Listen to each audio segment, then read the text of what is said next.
नमस्कार।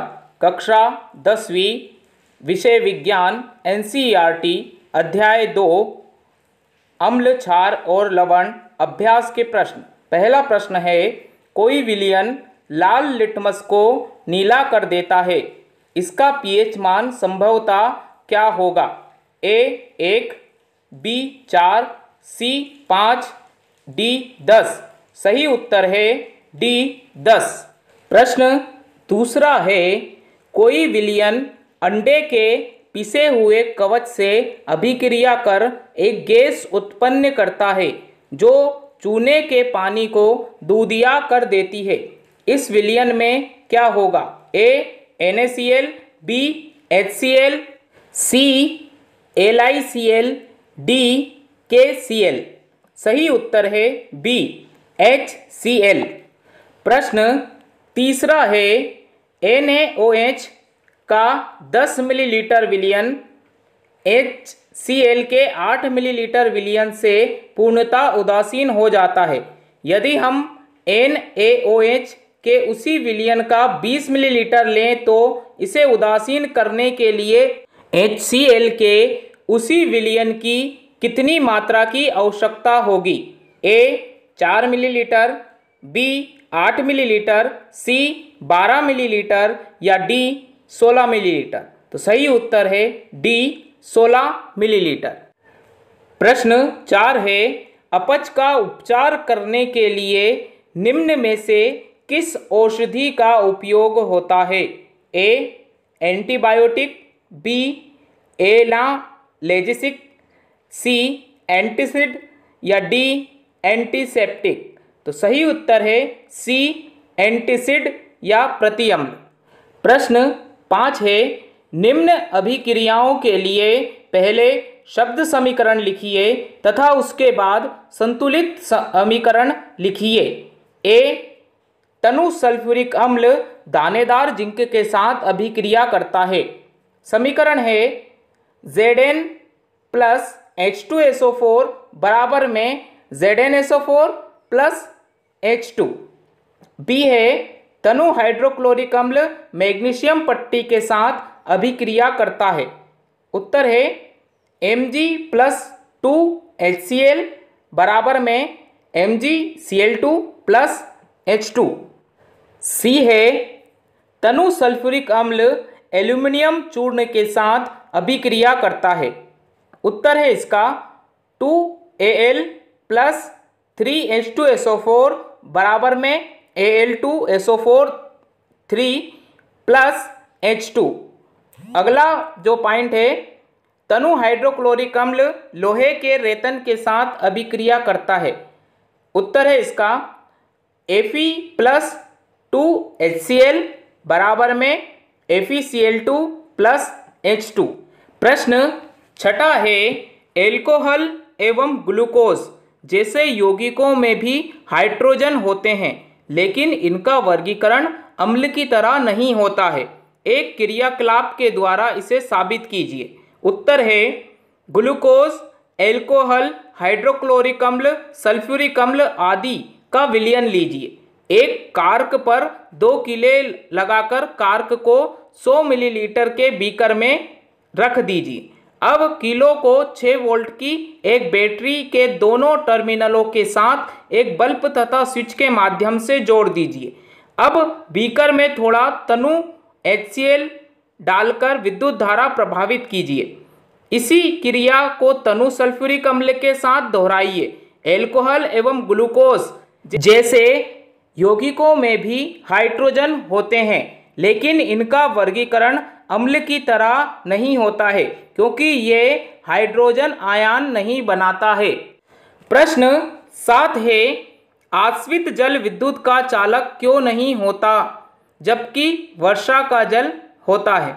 उत्तर है आश्रित जल शुद्ध होते हैं, इसलिए इनमें विद्युत का चालन नहीं होता है क्योंकि विद्युत के चालन के लिए आयनों की आवश्यकता होती है, जबकि वर्षा में विद्युत का चालन होता है क्योंकि इसमें थोड़ी मात्रा में अम्ल विद्यमान रहता है जो कि वायु में उपस्थित सल्फर डाइऑक्साइड, नाइट्रोजन डाइऑक्साइड के साथ मिलकर इसे अम्लीय बना देते हैं।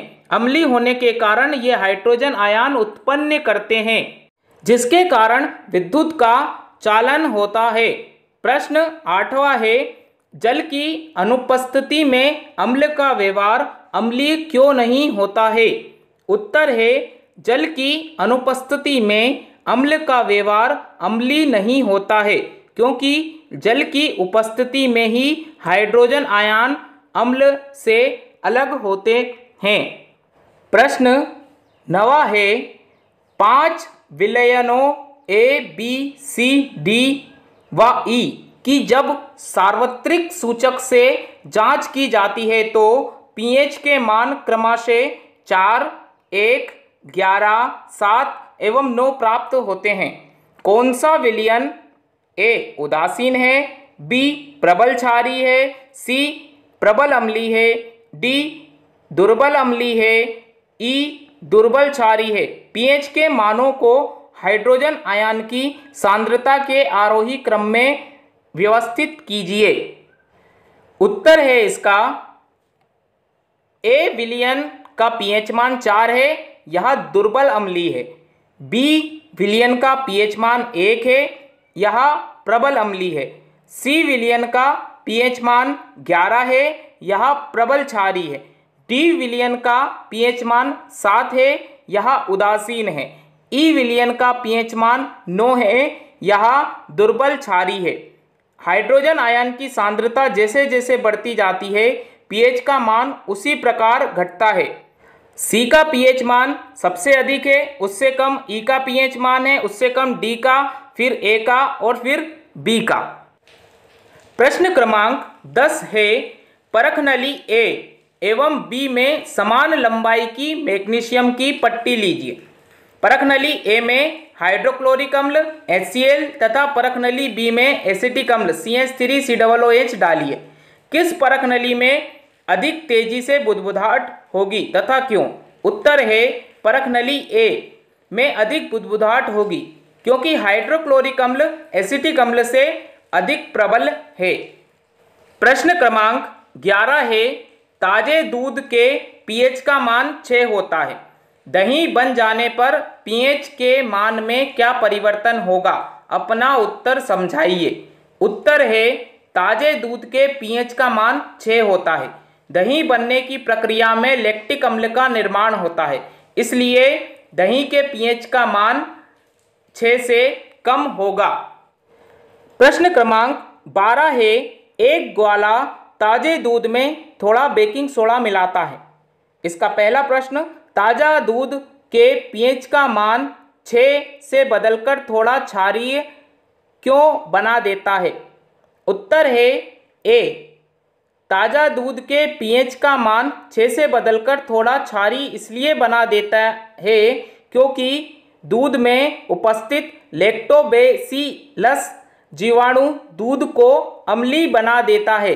दूध में इसलिए बेकिंग सोडा मिलाया जाता है ताकि दूध लंबे समय क्षारीय बना रहे, जिससे यह लंबे समय तक बना रहे। प्रश्न B है, इस दूध को दही बनने में अधिक समय क्यों लगता है? उत्तर है, इस दूध को दही बनने में अधिक समय इसलिए लगता है क्योंकि इस प्रक्रिया में बना लैक्टिक अम्ल ताजे दूध में मिला क्षारक बेकिंग सोडा को पहले उदासीन करता है, फिर इसे अम्ल में बदल देता है, जिसके कारण दही बनता है। प्रश्न क्रमांक 13 है, प्लास्टर ऑफ पेरिस को आर्द्र रोधी बर्तनों में क्यों रखा जाना चाहिए? इसकी व्याख्या कीजिए। उत्तर है, प्लास्टर ऑफ पेरिस को आर्द्र रोधी बर्तनों में इसलिए रखा जाना चाहिए क्योंकि यह आर्द्रता की उपस्थिति में जल को अवशोषित कर ठोस पदार्थ जिप्सम बनाती है, जिसके कारण इसमें जल के साथ मिलकर जमने का गुण नष्ट हो जाता है। प्रश्न 14 है, उदासीनीकरण अभिक्रिया क्या है? 2 उदाहरण दीजिए।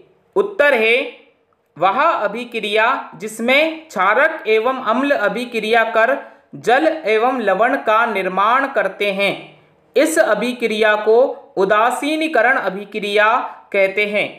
इस अभिक्रिया में अम्ल तथा क्षारक एक दूसरे के प्रभाव को खत्म कर या उदासीन बना देते हैं। उदासीनीकरण की अभिक्रिया का उदाहरण है अम्ल प्लस क्षार बराबर में धातु लवण प्लस जल। पहला उदाहरण HCl प्लस NaOH बराबर में NaCl प्लस H2O।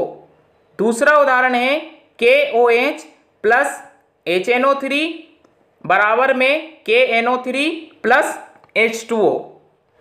प्रश्न क्रमांक 15, धोने का सोडा एवं बेकिंग सोडा के दो प्रमुख उपयोग बताइए। धोने का सोडा के उपयोग, पहला, सोडियम कार्बोनेट का उपयोग कांच, साबुन एवं कागज उद्योगों में होता है।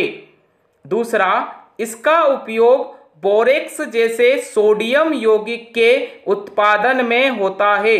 तीसरा, सोडियम कार्बोनेट का उपयोग घरों में साफ सफाई के लिए होता है। चौथा, जल की स्थायी कठोरता को हटाने के लिए इसका उपयोग होता है।